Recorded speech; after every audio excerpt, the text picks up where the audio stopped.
నమస్కారం నమస్కారం. ఇది ఉల్టా ఉంది ఏంది?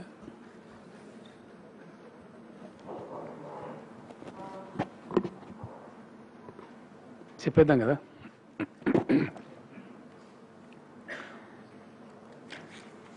తెలంగాణ రాష్ట్రంలో ఇండియాలో ఏ స్టేట్లో కూడా లేనటువంటి ఒక విచిత్రమైన పరిస్థితి మనం చూస్తూ ఉన్నాం. ఇది గోప్యంగా కూడా ఏం లేదు, స్పష్టంగా స్ఫటిక సదృశ్యంగా మనకు కనపడుతున్నటువంటి చిత్రం. ఎందుకంటే తెలంగాణ వచ్చినటువంటి కొత్తలో కాంగ్రెస్ పార్టీ వాళ్ళు మాకే అధికారం వస్తుందని ఆశించి భంగపడ్డరు, ఆశోపహతులైనరు. ప్రజలు వాళ్ళని తిరస్కరించారు. కారణం ఏంటంటే తెలంగాణ ఉద్యమ సందర్భంలో వీళ్ళు వ్యవహరించిన శైలి, వాళ్ళ కమిట్మెంట్ లేకపోవడం, ఏ ఒక్కరోజు కూడా రాష్ట్ర సాధన కోసం చిత్తశుద్ధితో పనిచేయకపోవడం, చివరికి ఒక ముఖ్యమంత్రి నిండు శాసనసభలో లేచి తెలంగాణ ప్రాంతానికి ఒక్క రూపాయి కూడా ఇవ్వను రాసుకోపో అంటే ఒక్క కాంగ్రెస్ ఎమ్మెల్యే కూడా లేచి కనీసం ఇదేమిటండి అన్యాయం అని మాట్లాడినటువంటి వైనం. వీటన్నిటిని గమనించినటువంటి ప్రజలు ఎలక్షన్లో వీళ్ళని తిరస్కరించారు. కష్టపడి 14 సంవత్సరాలు 15 సంవత్సరాలు అనేక అవమానాలు, అవహేళనలు, చీత్కారాలు, దూత్కారాలు ఎదుర్కొని మొత్తం ఢిల్లీని దేశ రాజకీయ వ్యవస్థను మెప్పించి తెలంగాణ సాధించినటువంటి టీఆర్ఎస్కు పట్టం కట్టారు. ఇది అందరికి తెలిసిన చరిత్ర. దీంతో ఆశోపహతులైనటువంటి, ఆశాభంగానికి గురైనటువంటి కాంగ్రెస్ నేతలకు టీఆర్ఎస్ ప్రభుత్వం చేపడుతున్నటువంటి అనేక పటిష్టమైనటువంటి పథకాలు, ప్రజోపయోగమైనటువంటి కార్యక్రమాలు, సంక్షేమ కార్యక్రమాలు, అర్ధాగతో పనిచేసేటువంటి కాంట్రాక్ట్ వ్యవస్థలో పనిచేసేటువంటి అనేక శాఖల ఉద్యోగులు, వాళ్ళ కోసం ప్రభుత్వం అవలంబిస్తున్నటువంటి ప్రోయాక్టివ్ రోల్ చూసి కన్ను గుట్టి మాకు పుట్టగతులు లేకుండా అయితమైనటువంటి ఒక దుగ్ధతోని కేసుల పురాణం మొదలుపెట్టింది. ఇప్పుడు ఎటువంటి కేసులండి? నీటిపారుదల ప్రాజెక్టుల మీద 164 కేసుల ఎక్కడైనా ఉంటాయా? ఏ రాష్ట్రంలో ఉంటాయా? మొత్తం లేచిన కేసులు ఇప్పటికీ 196 కేసులు. గవర్నమెంట్ ఆర్డర్ తీయాలి, కాంగ్రెస్ పార్టీ కేసు వేయాలి. ఈ విధంగా తయారైన వ్యవస్థ. అంటే మేమేం చేయలేదు, ఆ రోజు సమైక్య రాష్ట్రంలో ఆంధ్ర నాయకులు అడుగులకు మడుగులు ఎత్తినాము, వీళ్ళకి అన్ని చేస్తే మాకు పుట్టగతులు ఉండయి అనేటువంటి ఒక దివాలాకోరు రాజకీయ విధానంతో నూతనంగా వచ్చిన రాష్ట్రం చాలా నిర్మాణాత్మకంగా ముందుకు పోవాలి, మంచిగా ముందుకు పోవాలి, సాగునీరు రావాలి, కరెంట్ రావాలి, ప్రజలకు మంచి జరగాలి, అర్ధాకలతో పనిచేసే ఉద్యోగ పొట్టలు నిండాలి అనే ఒక పాజిటివ్ వైఖరి తీసుకోకుండా కేవలం తమ చిల్లర మల్లర రాజకీయాల కోసం, పనికి మాలినటువంటి రాజకీయ లబ్ధి కోసం నీచాతి నీచంగా ప్రవర్తిస్తూ కేసులు వేస్తా ఉన్నారు. మీరు కూడా గమనిస్తా ఉన్నారు. ఉద్యోగాల నోటిఫికేషన్ల మీద కేసులు, పబ్లిక్ సర్వీస్ కమిషన్ మీద కేసులు, ఉద్యోగం ఇస్తే ఫలితాలు ఉద్యోగం ఇస్తే కేసులు, సింగరేణి డిపెండెంట్ ఎంప్లాయీస్కు అవకాశం కల్పిస్తూ దాని మీద కేసులు, అన్నీ కూడా కాంగ్రెస్ పార్టీ మొత్తం దాదాపుగా అన్నిటి మీదనండి. మిషన్ భగీరథ మీద కేసు, ఇరిగేషన్ ప్రాజెక్టు మీద కేసు, హైదరాబాద్ నగరాభివృద్ధి మీద కేసు, స్పెషల్ రోడ్ డెవలప్మెంట్ అంటే కేసు. ఒకటే 20 రోజులలో కాళేశ్వరం ప్రాజెక్టు మీద 6 కేసులు అండి. 20 days. Single bench, division bench, supreme court అంటే ఎట్లా అంటే 6 కేసులు. 6 కేసులు కూడా వీగిపోయింది. చివరికి సుప్రీంకోర్టు కూడా కొట్టేసింది. కొంతమంది న్యాయమూర్తులు ప్రభుత్వం అభివృద్ధి కార్యక్రమాలు చేయొద్దా, మీరు ప్రాజెక్టులు వెంటబడుతున్నారు ఏంది బహిరంగంగా కామెంట్ చేసిండ్రు. చివరికి హైకోర్టు సింగిల్ బెంచ్ నుంచి సుప్రీంకోర్టు దాకా ఎగ్జాస్ట్ అయిపోయిన తర్వాత ఏదన్నా చేసి ఆపాలి, ఎట్లన్నా చేసి ఆపాలి కాళేశ్వరం ప్రాజెక్టు అని గ్రీన్ ట్రిబ్యునల్కి పోయినారు. వీళ్ళు తెలంగాణ బిడ్డలేనండి. కొత్తగా వచ్చిన తెలంగాణ రాష్ట్రానికి నీళ్లు రావాలంటే ఎంత ఆరాటంతో పనిచేయాలి ప్రతి ఒక్కరు. ప్రతిపక్షం అంటే ఎంత బాధ్యతగా పనిచేయాలా. దిక్కుమాలిన రాజకీయాల కోసం ఇది అనేది రాజకీయ, ఇది బూమరాంగ్ అయితే నేను చెప్తున్నా. జాలి పడుతున్నా నేను కాంగ్రెస్ పార్టీ యొక్క వైఖరి చూసి. I really feel pity. వాళ్ళకి సరిగా రాజకీయం కూడా తెలియడం రాదు, అర్బకులు అన్నట్టున్నా నేను. దీంతో ఏమైందండి, డెఫినెట్గా బూమరాంగ్ అవుతుంది. అంత ఈజీ ప్రపంచం లేదు ఈరోజు. అన్ని విషయాలు నిమిషాల మీద అర్థం చేసుకునేటువంటి ప్రజలను ఇప్పుడు మీరున్నారు వార్తలు చేరవేయడానికి, వాస్తవాలు ఏం జరుగుతున్నాయని చెప్పి. ఈరోజు అసలు ఏం జరిగిందండి, పుణ్యాత్ముడు చంద్రబాబు నాయుడు గారు ప్రవేశపెట్టిండు కాంట్రాక్ట్ వ్యవస్థ. వీళ్ళు కాంగ్రెస్ లో మొదలుపెట్టిండ్రు ఎన్ఎంఆర్ అనే పేరుతో. ఎన్ఎంఆర్లను అందరూ అప్పుడు వాళ్ళు కొనసాగుతూ ఉన్నారు. దాన్ని కాంట్రాక్ట్ అని పెట్టిండ్రు. ఆయన వీళ్ళు మొట్టమొదలు పెట్టిండ్రు. దాన్ని బాగా ఆయన చంద్రబాబు నాయుడు గారి పిల్లలు ఇంటెన్సిఫై చేసిండ్రు. మన గత 10 సంవత్సరాల కాంగ్రెస్ కూడా దాన్ని సుభిక్షంగా అట్టే నడిపింది. అర్ధాకలితో మొత్తం చంపిండ్రు. నాకు స్వయంగా నాకు గుర్తున్నది, అప్పుడు రాజశేఖర రెడ్డి ముఖ్యమంత్రి, నేను ఉద్యమ నాయకుని ఉన్నా. హోంగార్డులు వచ్చి నాకు చెప్పిండ్రు 3,000 రూపాయలు జీతం అండి వాళ్ళకు. హోంగార్డులలో సగం మంది 19,000 20,000 ఉంటే అందులో 10-11,000 మంది హైదరాబాద్లో పనిచేస్తారు.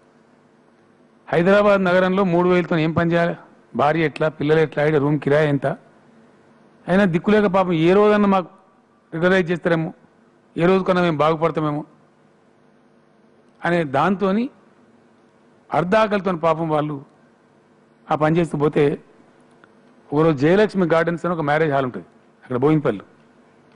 ఆ హోంగార్డులు వాళ్ళందరూ వస్తే నేను అప్పుడు తెలంగాణ ఉద్యమ నాయకునిగా ఉంటే అప్పుడు మీటింగ్ పెట్టి, ఈ ముఖ్యమంత్రి మీద ఒకవేళ వీళ్ళ జీతాలు కనుక పెంచకపోతే నేనే పోయి మినిమం వేజ్ కింద లేబర్ కోర్టులో కేసు వేస్తా అని చెప్పిన.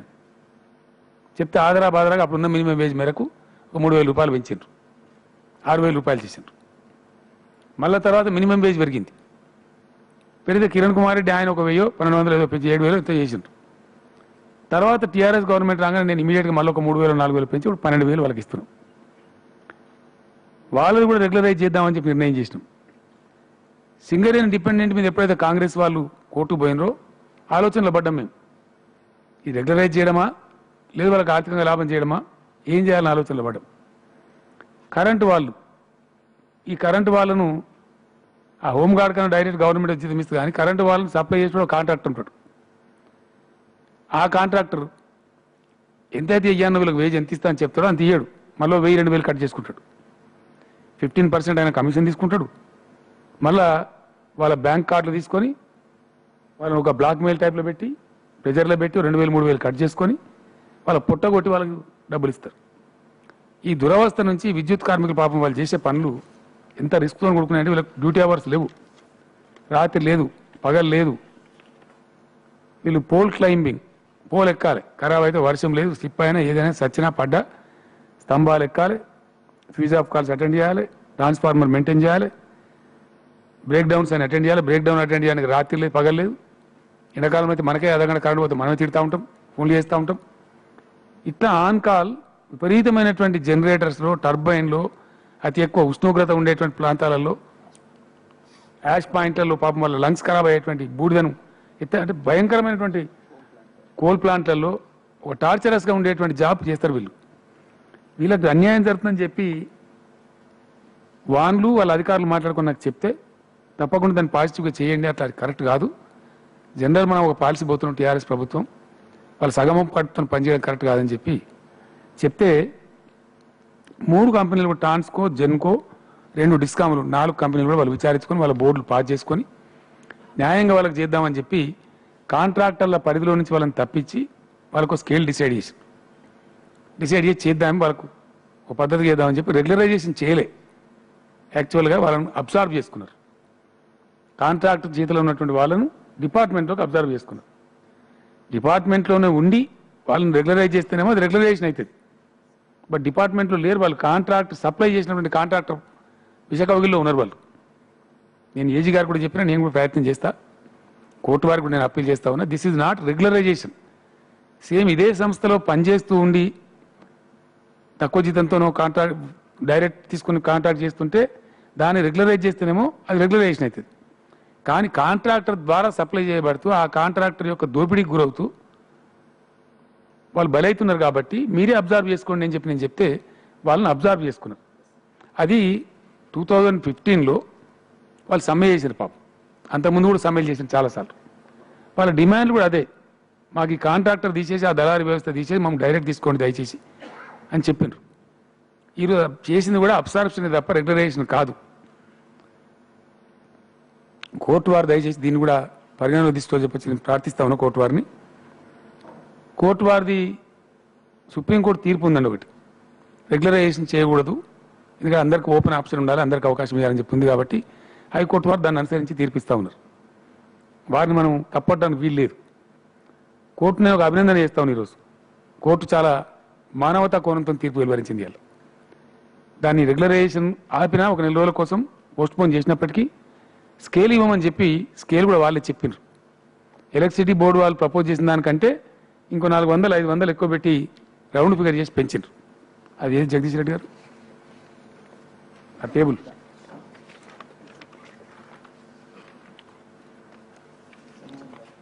కోర్టు వీరు ప్రపోజ్ చేసిందేమో హైలీ స్కిల్డ్కు 21,784 వీళ్ళు ప్రపోజ్ చేసిండ్రు.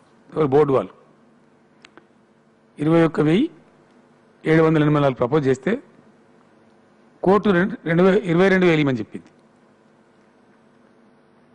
అన్ని రౌండ్ ఫిగర్లు చేసిండ్రు. స్కిల్డ్ ఏమో 17,500 ఉంటే దాన్ని 18,000 చేసిండ్రు. సెమీ స్కిల్డ్ 14,000 చిల్లర ఉంటే దాన్ని 15,000 రౌండ్ ఫిగర్ చేసిండ్రు. అన్స్కిల్డ్ 11,500 చిల్లర ఉంటే దాన్ని 12,149 ప్రపోజ్ ఉంటే దాన్ని 13,000 చేసిండ్రు. అంటే రౌండ్ ఫిగర్ చేసిన వాళ్ళు.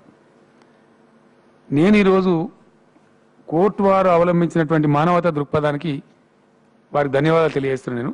ఎందుకంటే చట్టం ప్రకారం వాళ్ళు దాన్ని వెలువరించినప్పటికీ ఈ యొక్క దీన్ని నేను అభినందిస్తా ఉన్నా కోర్టు యొక్క స్ఫూర్తిని. ఎందుకంటే మానవతా దృక్పథంతో చేసినటువంటి మాట ఇది.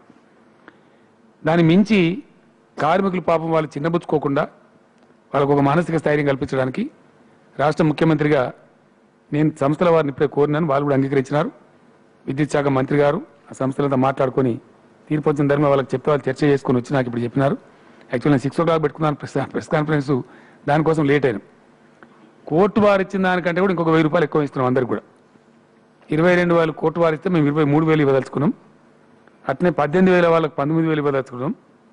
15,000 వాళ్ళకి 16,000 ఇవ్వదలుచుకున్నాం. 13,000 వాళ్ళకి 14,000 ఇవ్వదలుచుకున్నాం. దీని ద్వారా సంస్థలకు ఒక 25.8 లక్షలు అంటే కోట్లు 25,8,00,000 రూపాయలు అదనపు భారం వస్తుంది. అయినప్పటికీ వాళ్ళని ఆదుకోవాలనే ఉద్దేశంతో కోర్టు చూపించినటువంటి స్ఫూర్తితోనే వాళ్ళకు ఈ డబ్బులు ఇవ్వాలని చెప్పుకుని నిర్ణయించుకున్నాం. అంతే పేమెంట్ ఇస్తాం. అయితే వారికి సంబంధించిన ఇతరత్ర వాళ్ళను బిడ్డల్లాగా కడుపులో పెట్టుకొని చూసుకోండి. కోర్టుకు ఇంకో ధన్యవాదాలు ఏంటంటే కాంట్రాక్టర్లు నేను పిటిషన్ ఇస్తే దాన్ని తిరస్కరించారు. ఆ దళారీ వ్యవస్థను కోర్టే తీసేసింది కాబట్టి కార్మికులకు రక్షణ వచ్చింది. ఈరోజు వాళ్ళు చక్కగా ఉండగలుగుతారు. ఈ విధంగా వాళ్ళకు లాభం చేకూరుస్తాం. తప్పకుండా ఇది అవసరం లేదు, నాకు లాభం చేకూరుస్తాం. వాళ్ళు చిన్నబుచ్చుకునే అవసరం లేదు, ముందుకోవాలని చెప్పి కార్మికులకు నేను పిలిపిస్తా ఉన్నా. ఈ కాంగ్రెస్ పార్టీ అవలంబించే విధానం మీద దాదాపు 1,00,000 పైచిలకండి విపరీతమైనటువంటి ఇబ్బందులు పడతా ఉన్నారు. కాంట్రాక్ట్ నర్సు, కాంట్రాక్ట్ రకరకాలుగా అనేకమైనటువంటి లెక్చరరు, టీచరు, కథా కార్ఖాన ఉంది. వాళ్ళకు కూడా ఇబ్బందులు జరుగుతూ ఉన్నాయి. సమీక్ష చేసి అన్ని శాఖలకు నేను చెప్తూ పోతున్న వరుస బట్టి రెగ్యులరైజ్ చేయడం ప్రోటోకాల్ వ్యతిరేకించే పరిస్థితి ఉంటే వాళ్ళకి శాలరీ పెంచండి. కాంట్రాక్ట్ లెక్చరర్స్ గతంలో గాంధీ భవన్ ముందు పోయి నిరసన తెలిపారు. కాంగ్రెస్ పార్టీ నాయకులు కేసేస్తే అయినా కూడా వాళ్ళ బుద్ధి మాంతలేదు. కాంగ్రెస్ పార్టీ టీఆర్ఎస్ కొన్ని వేల మందికి దాదాపు 1,00,000 కుటుంబాలకు బెనిఫిట్ చేస్తే రాజకీయంగా మాకు నష్టం కదా అనేటువంటి ఒక కుచితమైనటువంటి బుద్ధి, ఒక వీషియస్ థింకింగ్. అది నెగటివ్ థింకింగ్. డెఫినెట్గా అది కాంగ్రెస్ పార్టీకి బూమరాంగ్ అవుతుంది తప్ప నాకు కూడా రాజకీయాలు తెలుసు, నేను రాజకీయాల్లో ఉన్నా. ఈ నెగటివ్ దృక్పథం వీళ్ళు ఎవరు అమాయకులు అండి? కాంట్రాక్ట్ లెక్చరర్స్ అమాయకులా? తెలియదా వాళ్ళకి? ఎవరు అడుగుతున్నారు? ఇలా కరెంట్ ఎంప్లాయీస్ అమాయకులా? అదేవిధంగా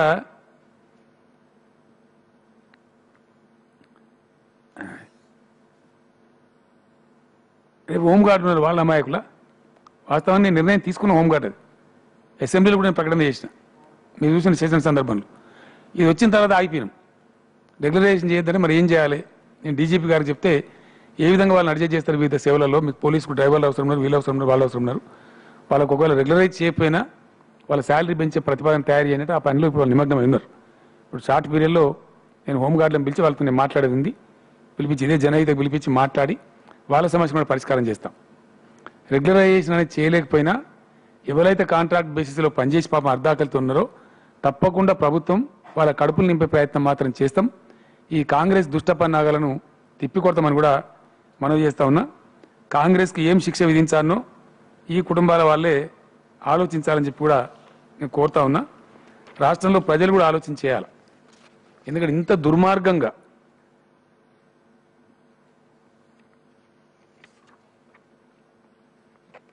కాళేశ్వరం నీళ్లు వస్తాయి, వచ్చే జూన్ కంటే కాంగ్రెస్ పార్టీ వాళ్ళ గుండెలు అవిసిపోతున్నాయండి. భూమి కాళ్ళ కింద కదిలిపోతా ఉంది. ఏం చేసైనా సరే దాన్ని ఆపాలి.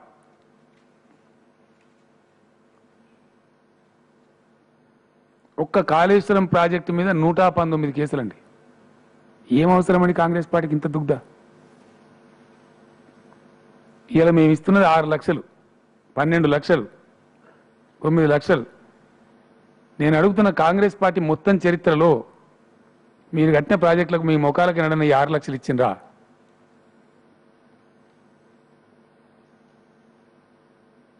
రిహాబిలిటేషన్ కింద రైతులు భూ నిర్వాసిత ఇల్లు కట్టుకోవడానికి మీ జిందగీలో మీ పరిపాలనలో 5,04,000 రూపాయలు మీరు ఇచ్చిండ్రా? 70,000 రూపాయలు చేతులు దులుపుకున్నారు మీరు. ఇందిరా ఆవాస్ యోజన ఇల్లు ఇచ్చి చేతులు దులుపుకున్నారు. ఇవన్నీ చరిత్ర. నేను చెప్పేది ఇప్పుడు ప్రజలు వింటున్నారు. నేను చెప్పేది తప్పు అయితే శిక్ష మాకు విధిస్తారు, నేను చెప్పేది రైట్ అయితే అదే కాంగ్రెస్ శిక్ష విధిస్తారు.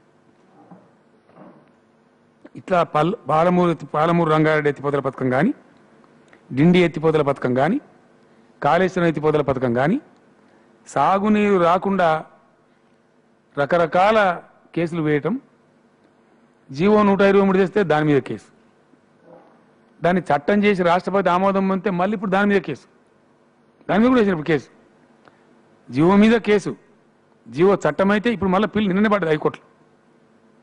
ఇంకా విచిత్రం ఏంటంటే గమనించదగ్గ విషయం, కొండపోచమ్మ సాగర్ అని ఒకటి ఉందండి.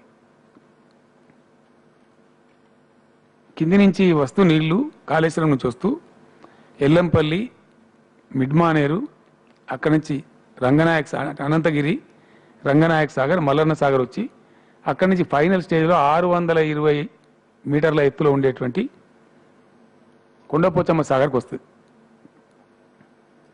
అది దానిలో మునిగిందంతా ఇప్పుడు నేను ఎమ్మెల్యే ఉన్న నియోజకవర్గమే, గజ్వేల్ కాన్స్టిట్యున్సీ.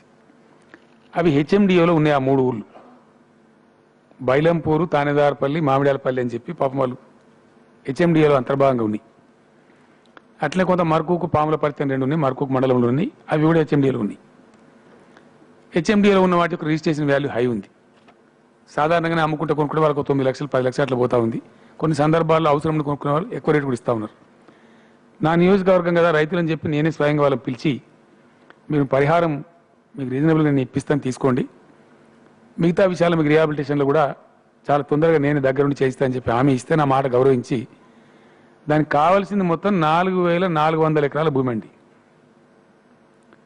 4,400 ఎకరాల భూమికి గాను 4,200 ఎకరాల భూసేకరణ అయిపోయిందండి. అంటే ఎంత అయినట్టు? 98-99% అయినట్టు. ఆ 1% వాళ్ళని వేయకుండా ఆపింది ఘనత వహించినటువంటి కాంగ్రెస్ పార్టీ.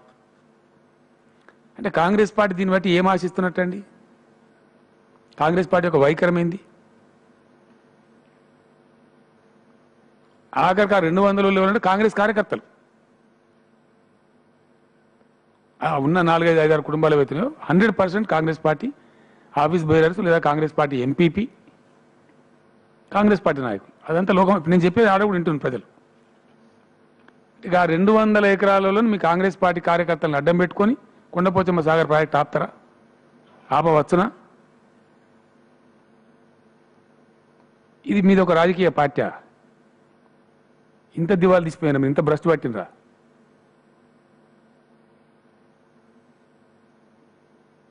ఈ ప్రాజెక్టులు ఆపడం ద్వారా మీరు ప్రజల్లో ఓట్లు సంపాదించుకుంటారా రేపు?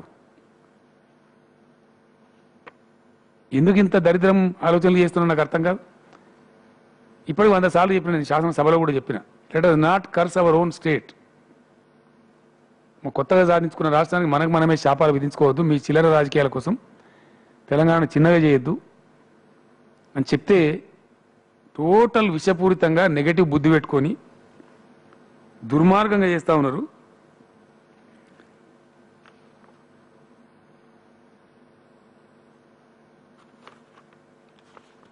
వీళ్ళకి ప్రజలే బుద్ధి చెప్పాలి, ప్రజలే వీళ్ళని నిలదీయాలని చెప్పి కూడా తెలంగాణ రైతాంగానికి, తెలంగాణ ప్రజలకు నేను అప్పీల్ చేస్తా ఉన్నా.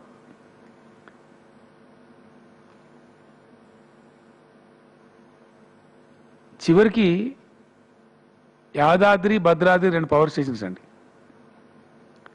తెలంగాణకు కరెంట్ ఎంత ముఖ్యమో, కరెంట్ ఎంత ఆవశ్యకతనో 30 ఏళ్ల గోస అనుభవించిన తెలంగాణ ప్రజలకు తెలుసు, తెలంగాణ రైతులకు తెలుసు. ఎన్ని బాధలు పడ్డామండి. హైదరాబాద్ నగరం కూడా అతీతం కాలే కరెంటు కోతలకు. పారిశ్రామికవేత్తలు ప్యాప్సీ ఆధ్వర్యంలో ఇందిరా పార్క్ కాడ ధర్నాలు చేసినారు, మాకు కరెంట్ ఇవ్వండి లేకపోతే వేరే రాష్ట్రాలకు వెళ్ళిపోతామని. అంత దురవస్థలో కరెంట్ ఉంటే అగమేఘాల మీద మేము శాంక్షన్ తెచ్చి క్లియరెన్స్లు తెస్తే టెక్నికల్ రీజన్ పెట్టి భద్రాద్రి స్టేషన్ మీద, యాదాద్రి స్టేషన్ మీద కూడా కేసులు వేసినండి. అంటే ఎంత గొప్ప దివాలా కోరు రాజకీయ పార్టీ కాంగ్రెస్ అనేది.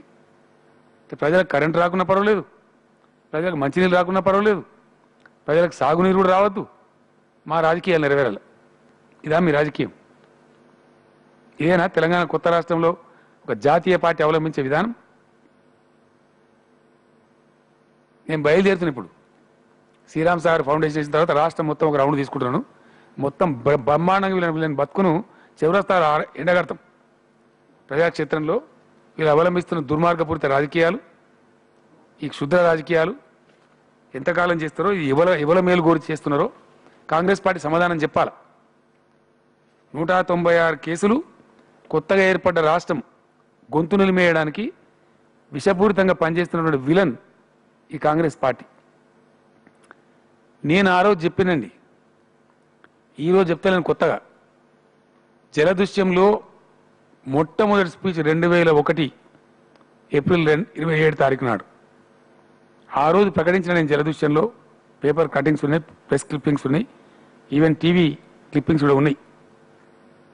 తెలంగాణలో ఈరోజు ఏర్పడ్డ ఈ దుస్థితికి విలన్ నంబర్ 1 కాంగ్రెస్ అని నేను చెప్పాను. 100% it's a fact.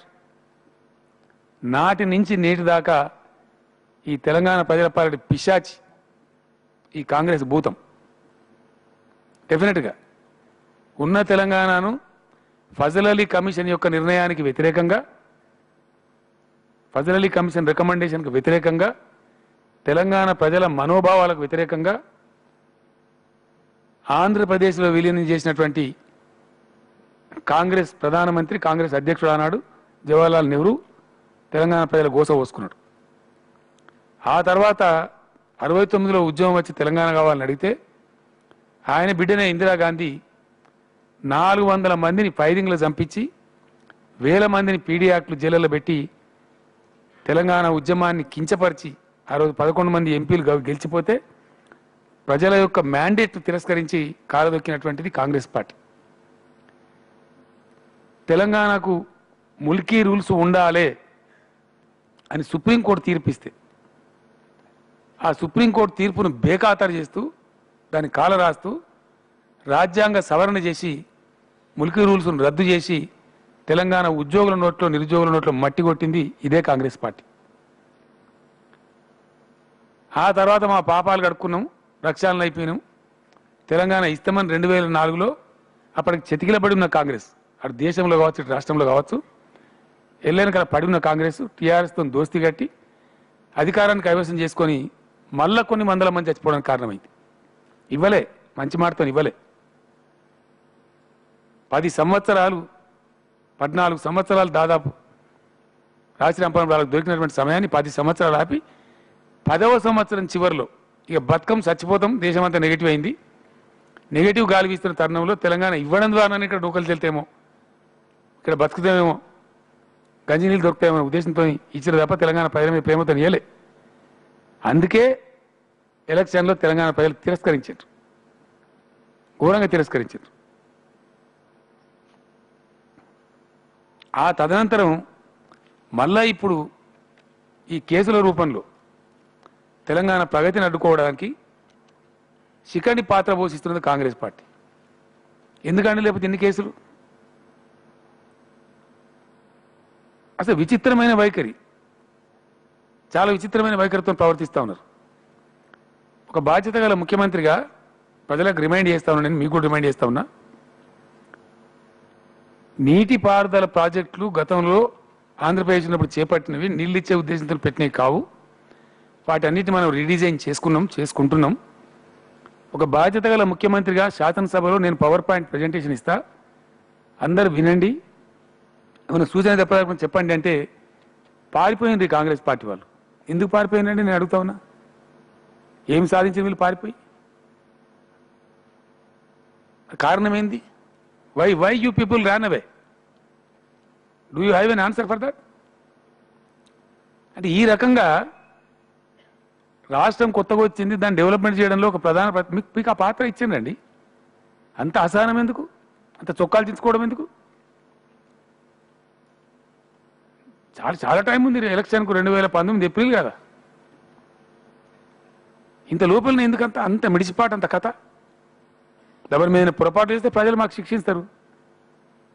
Warangal by ఎలక్షన్లో వీళ్ళు అడ్డం పొడుగు మాట్లాడితే నేను ఒకటే చెప్పిన, నేను వాళ్ళని ఏమి అడ్జస్ట్ తలుచుకోలేదు, మీరు వాళ్ళు మాట్లాడింది విన్నారు, నేను మాట్లాడింది వింటున్నారు, ఎవరో తప్పు ఉంటే వాళ్ళ కర్రు కాల్చి వాత పెట్టమన్నా. మా అభ్యర్థి 4,64,000 మేరతో గెలిచిండు. దాంతోనే బుద్ధి రావాలా.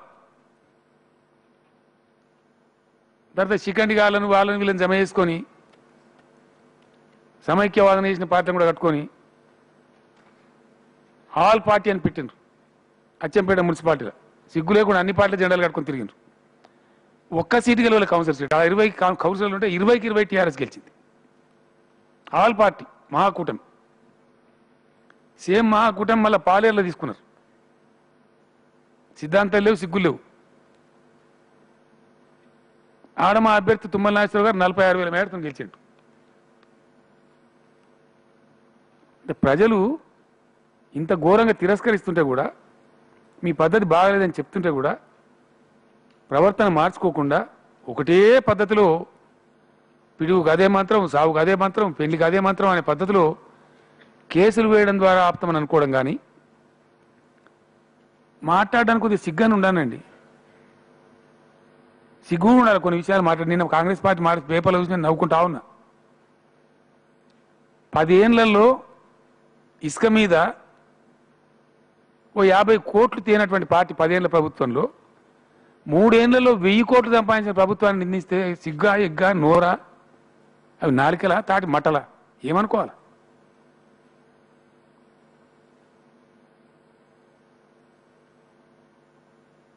మూడు సంవత్సరాలలో నిబద్ధతతో పనిచేసి దానికి సిస్టమ్ తయారు చేసి 1000 కోట్లు మీ జీవితంలో కూడా మీరు ఊహించిందా? ఇసుక మీద కూడా 1000 కోట్ల ఆదాయం సంపాదించచ్చు 3 ఏళ్లలో. కుక్కలు నక్కలు విక్కతినారు మీ కాంగ్రెస్ నాయకులు, తెలియదా ప్రజలకందరికీ? అంటే ఎటువంటి అంటే అడ్డం పొడుగు మాట్లాడడం, ఈ పిచ్చి కేసులు వేయటం, పిచ్చి ఆరోపణలు చేయటం నేను మౌనంగా చూస్తా ఉన్నా. మళ్ళీ ఒక్కసారి వస్తాడు, మళ్ళీ ఇప్పుడు నిజమైన కేసీఆర్ చూద్దాం.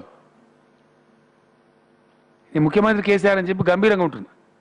ప్రతి విషయాన్ని స్పందించడం బాగుండదు, పార్టీ ఉంది, సంబంధిత మంత్రులను స్పందిస్తారని చెప్పి. దీనికి అంతు లేదు, అడ్డు లేదు, అదుపు లేదు, ఇష్టం వచ్చిన సొలు పురాణాలు, ఇష్టం వచ్చిన ఆరోపణలు. 3 సంవత్సరాల నుంచి ఒకటే సొలు పురాణాలు తప్ప ఒక్కటంటే ఒక పాయింట్ చూపెట్టినారండి. మిషన్ కాకతీయ అనగానే అది మొదలే కాదు, దాన్ని కుంభకోణం అంటాడు. మీ చాతగాంతనానికి, మీ లేఖితనానికి ఆంధ్ర నాయకుల అడుగులకు మడుగులు ఎత్తి మీరు దద్దమ్మలాగా పడి ఉంటే మొత్తం తెలంగాణ మైనర్ ఇరిగేషన్ వ్యవస్థ నాశనం అయిపోలే. దానికి మీరు సాక్షులు కాదు. అది మీ చేతగాంతరం కాదు, మీ పదవి లాలస కాదు. ఈరోజు వాటిని పునరుద్ధరిస్తుంటే ఆ జేసీబీ మిషన్లు అవి తవ్వుతుంటే వీళ్ళ గుండెలు తోడినట్టున్నది. కలకలాడుతున్నాయండి. అలా చేపలు పెంచుకుంటున్నారు, రైతులు సంతోషపడుతున్నారు, భూగర్భ జలాలు పెరుగుతున్నాయి. ఏం బాధ మీకు? What is wrong with you? ఒక ఉన్మాదులాగా ప్రవర్తిస్తున్నారు ఎందుకు? ప్రజలకు పోర్టబుల్ డ్రింకింగ్ వాటర్ వస్తే దాన్ని విమర్శిస్తారు. దాన్ని 43,000 కోట్లు ఎందుకంటారు? 23 జిల్లాల రాష్ట్రం ఉన్నప్పుడు కిరణ్ కుమార్ రెడ్డి అనే ముఖ్యమంత్రి ఒకటే చిత్తూరు జిల్లాకు 8,000 కోట్లు పడితే మరి దాన్ని ఎందుకు ఆమోదించారు? ఒకటే జిల్లాకు సెక్రటేరియట్ కడతామంటే స్టే, ఆర్మీ ఆధీనంలో ఉన్న బైసన్ పోలో గ్రౌండ్ తీసుకుంటామంటే స్టే, దానికి ఎవడో మేము ఆడ స్పోర్ట్స్ 15 ఎకరాలలో ఉన్నది హైదరాబాద్. గచ్చిబౌలి స్టేడియం ఏమైనా వాడుతున్నారండి? ఆడ ఎన్ని బిల్డింగ్లు వేస్ట్ ఉన్నాయి? ఆ స్టేడియం ఏమైనా వాడుతుండ్రా? ఆటలు జరుగుతున్నాయా? విజయభాస్కర్ రెడ్డి స్టేడియం ఆడుతుండ్రా?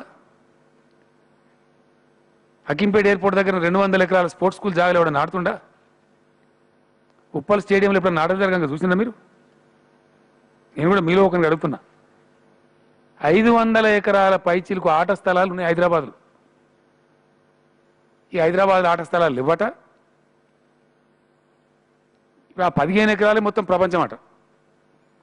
అంటే మేము ఏమి చేయలే, గవర్నమెంట్ ఉన్నప్పుడు మాత్రం ఏం కాలే, మీరేం చేయొద్దు, మిమ్మల్ని కూడా చేయనీయం.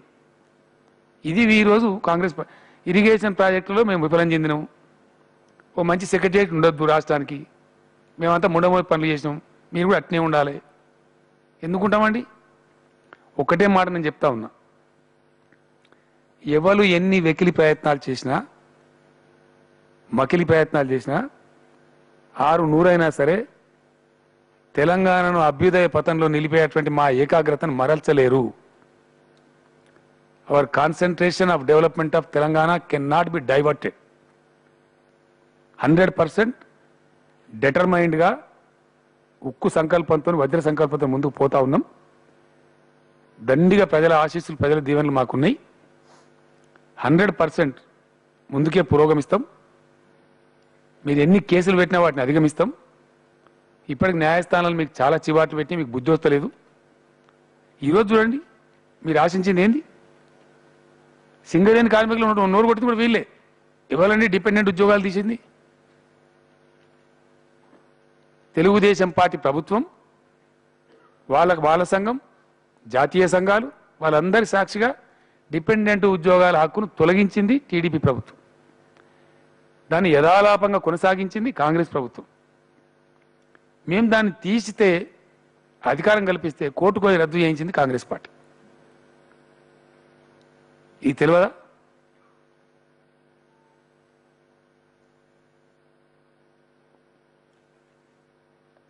న్యాయంగా పనిచేసేటువంటి వాళ్లకు న్యాయం చేద్దామి, కాంట్రాక్ట్ పనిచేసే వాళ్ళ కడుపులు నింపుదాం, సగం జీతంతో పనిచేసి శ్రమదోపిడికి గురవుతున్న వాళ్ళని కాపాడదాం.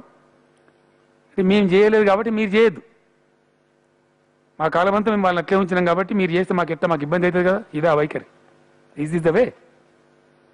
Is this the behaviour expected by A national party? ఇంత కుచితంగా, ఇంత దుర్మార్గంగా, ఇంత నేరో డౌన్గా ఈ వెట్టి పరిస్థితుల సహించం. ఈ కేసులు అంటే దానికి అడ్డమైన Group 1 పరీక్ష, Group 2 పరీక్ష, టెట్ మీదకే, బిట్ మీద స్టే. సర్కారు ఆర్డర్ ఎల్లుడే ఆల్చమే స్టే ఏంటనే.